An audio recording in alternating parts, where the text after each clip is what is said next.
嗨，大家好，欢迎回到白三牌大视角频道，我是 Jerry。今天要同大家分享的是戴蛙21版子龙 Zillion SV7W 1年实战测评，这也是我给钓具测评填坑的开始哦。我的21子龙是日本版的高速比左手卷，上面上的呢是10磅2.5号的 Sunlight FC Sniper 的碳线，底下呢有电尼龙线。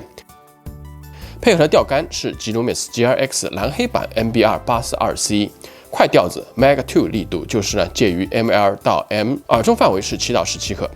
这套钓具我用来做过小 JIG、无铅德州、小的金属 VIB， 但是呢最终是定在了抽艇饵 Jerkbait 上，专门用来应对 Megabass Vision 110 Junior 这样的水深1.5米或以内、自重14克以下的抽艇米诺。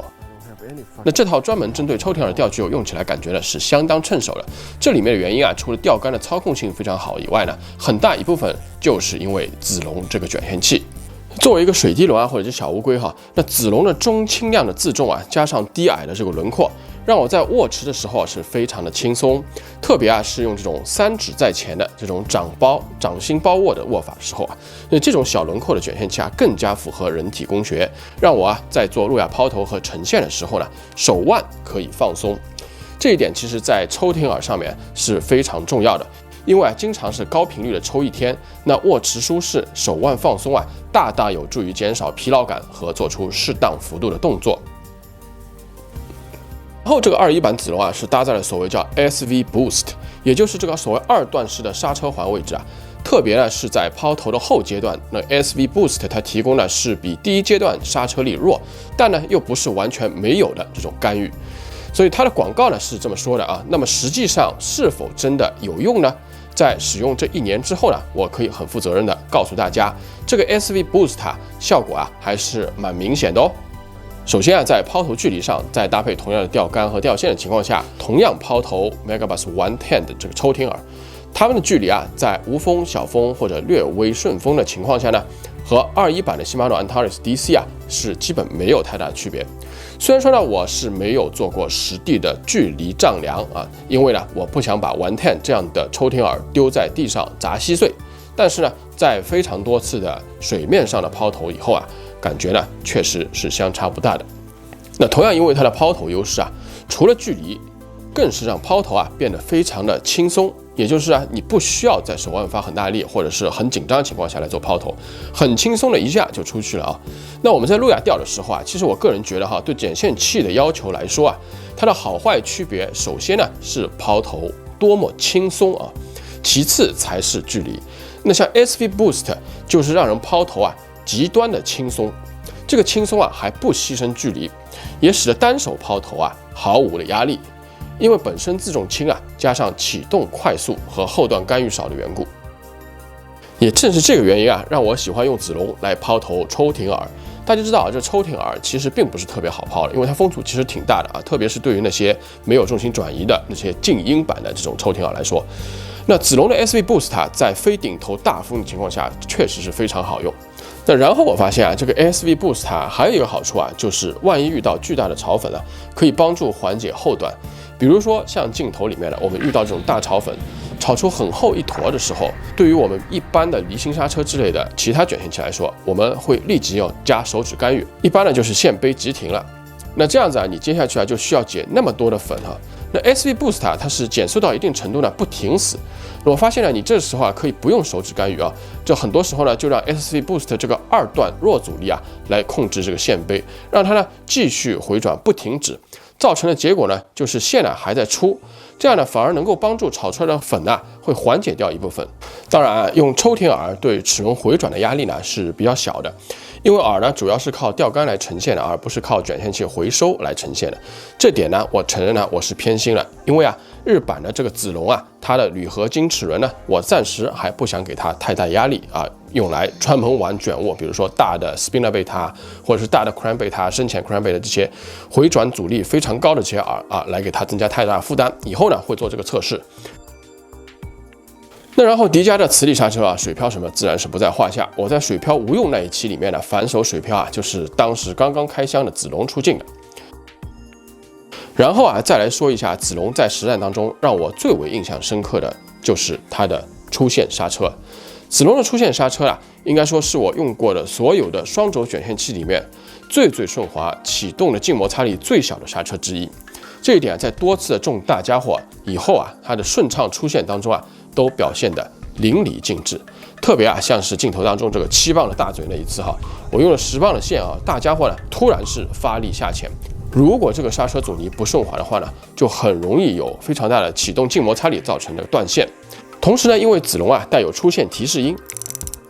出现之后呢，就第一时间提醒我线带头呢是个大家伙，需要谨慎对待，对于最终我们擒获大物啊也是非常有帮助哦。耐久度啊是我对于迪迦卷线器最担心的一个考量。1年多以来呢，在回转性能、抛投性能这些方面这个子龙都没有任何下降的征兆。而且啊，我的呢是日版的啊，所以它齿轮啊是铝合金的。那北美版的齿轮呢是黄铜的。目前呢，1年期性能的耐用程度可以说是接近满分，没有任何的齿感啊、不顺滑的感觉啊、咔嗒咔嗒啊，什么都没有哈。然后讲到外观涂装的话呢，这个耐用度就很有问题了。那可以看到这边的油漆是掉了。那这块油漆呢，不是在长期使用之后才掉的，而是在子龙上我船之后2个礼拜就出现了。放在船舱里面甲板上那吊具难免会和其他卷线器吊杆甚至耳的钩子等等碰撞震动这产生所谓叫 boat rash， 也就是因为车船颠簸而造成的划痕。这个呢很正常，但是呢，像这样的就比较过分了，它直接就是很短的时间里面就外漆爆掉了哈。那要说这种 boat rash 的话，其实上所有的船上的这吊具都会有。像西马诺同样价位、同样是涂装而不是纯金属外壳的这个 Metanium，就完全没有这种整块吊漆直接爆到把里面的黑色的那个内衬都露出来这种情况，没有的哈。那多年前迪迦的卷线器油漆容易爆真的是出了名的。那看来呢，那么多年以后呢，它还是没有能够完全的改掉。至少21版的子龙还是如此哦。所以21版子龙是否完全适合做主力卷线器呢？目前呢，我觉得还缺少一项性能的长期耐久度的测试，也就是3年以上的重卷物或者是重障碍草具硬扛，才能最终来回答这个问题。不过，如果你问我会不会再考虑进子龙的话，我的结论是会的哦。那10几年前我用戴蛙这个当时的黑子龙用了1年多之后呢，这个印象就是除了涂装帅气容易掉漆，还有呢就是抛投的时候极端的吵闹，然后它的抛投刹车和线杯的声音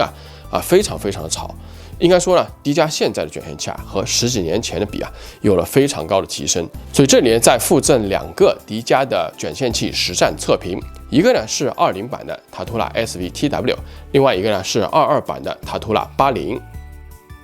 20版的塔图拉是迪迦近年推出的$200上下的普及型号。我使用1年多以后呢，用在水面系软耳特别是重装德州 flipping 比较多。卷线器没有任何的问题重量比子龙是越重，在高强度硬操下呢，没有任何的齿感哦，回收依然非常的顺畅。特别呢是抛投的磁力刹车呢，也是相当的新手友好，非常的推荐。那第二个是今年年初出品的这个蜘蛛80，线容量呢更小，整个卷线器的轮廓也更小，它掌包握法的时候是非常的舒服的。整个完全在掌心里面那这个卷线器的定价是130刀左右